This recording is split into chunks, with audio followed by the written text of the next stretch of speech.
farm. Farming is it's so intense, and what you're describing seems like a tremendous amount of labor. Obviously, it's a labor of love for you, but yes. Is there more to it than that? Yeah, definitely.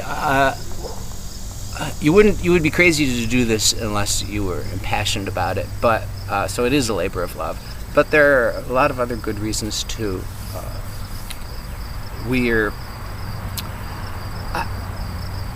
And this fits into the Catholic work of vision of a new society based within the shell of the old, a society where it's easier to be good.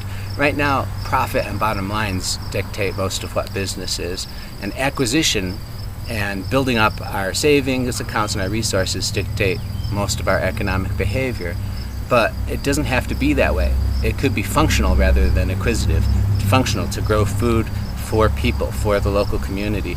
And it could be generous rather than getting. So to have it be a successful business is an important part of the mission, because we want a greener society in the future where young people are going to want to choose this as a way of life and a way of making their livelihood.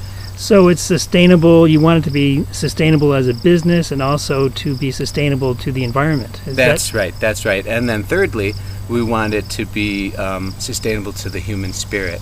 And in that sense, I like to quote from Peter Morin that labor ought to be a prayer.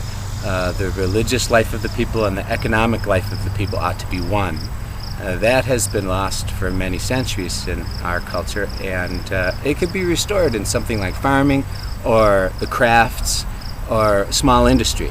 There is a hope for reclaiming these things and developing. I work a lot myself and like to share it with the people who come to work with me, a rhythm of prayer and mindfulness through the daily work. It sounds really wonderful. Yeah, but I don't force it on anyone either. It's but if the interest is there, I'm ready to share it. Yeah. That's great.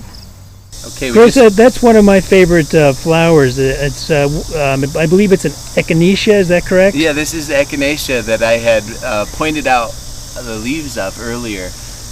When it blooms, it's the purple coneflower. Gorgeous in the garden and nice in the medicine cabinet. Now, you've got some berries here as well, and I wonder if you could just talk a little bit about them. Yeah, sure. There's an interesting story to these berries. All behind me here when I moved to the house was blackberries, which we've harvested for several years, and then they came down with a fungus disease which was incurable, and so I had to tear every one of them out. It was very sad. But we decided to make lemons out of lemonade. No, lemonade out of lemons. And we transplanted raspberries from some of the other berry beds in the microfarm to here.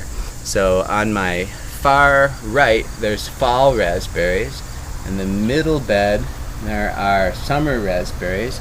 And then to my left, there's a batch of summer raspberries and a batch of fall raspberries. You can see the summer raspberries here just producing the last few fruits and starting to die out.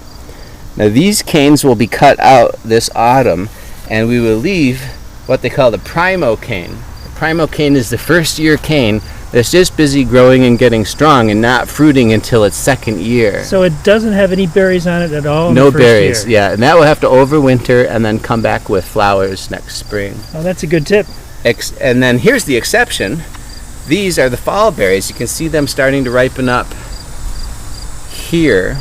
And there are honeybees and pollinators visiting the flowers of the whole patch. The flowers are quite small. Here they are right there. And these you cut down to the ground every year in the fall, and then when they regrow, you have a fall crop again. Grace, we're standing in the middle of your garden, and I'd like to just hand the camera over to you so that you can give us a sort of a tour of this microfarm itself under the hoops. Okay, thank you, Marty. Now, let's see. First of all, we'll look at right next to me here. You can see the pollinators and butterflies visiting the black-eyed Susans and the Gloriosa daisies. And we have some basket flower, some marigolds and zinnias. These are all interplanted in with the vegetables. Chris, what are those bushy things at the back of the garden? Oh yeah, thanks Marty. That's the asparagus. A lot of folks don't realize that the asparagus spear grows up into a fluffy looking Christmas tree like that. It's a perennial plant, so all summer the Christmas tree is capturing energy of the sun and storing it in the roots for next year's crop. It looks like you have a vine on growing on the hoops. Oh yeah. There's What is that? That's green beans. They're all along here on the hoops, and these are pole beans, which have traditionally climbed up poles, and we're getting green beans from them. Although instead of having them on traditional poles, we have them on these hoops. I'll just pan upward, and you can see that we're underneath a steel structure, which is covered from October through April with 6mm sheet of plastic, and ventilated at the sides here where you see these wooden boards. We can roll up the sides to let the heat out on a sunny day, and we can cinch them up tight to keep the heat in on a cloudy, stormy day. And in this area that you now see before us, planted in beans and some greens, it's almost all greens all winter long, and we do have a crop of greens from October to June. Right now we're in the rest period for the garden, although it may not look like it's resting. What we're seeing in front of us are bean plants. There's the flowers. There are a few bean pods forming. These are going to be soup beans, but they're also serving the function of a cover crop and a green manure, which is one of the techniques in the organic arsenal for restoring the soil while giving it a rest.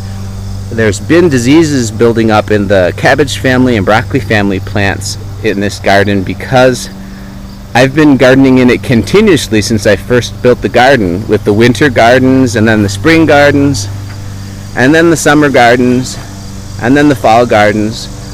So the diseases in that family have built up, and so they're all eliminated from the garden this year, and they'll be coming back in the fall, hopefully a little bit more disease-free than they've been.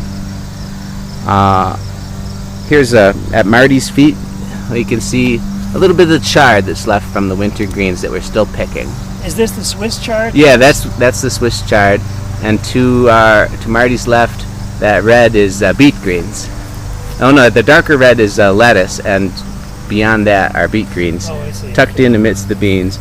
And then celery leaf going to seed, which I'll collect the seed and have celery seed to give my consumers in the fall.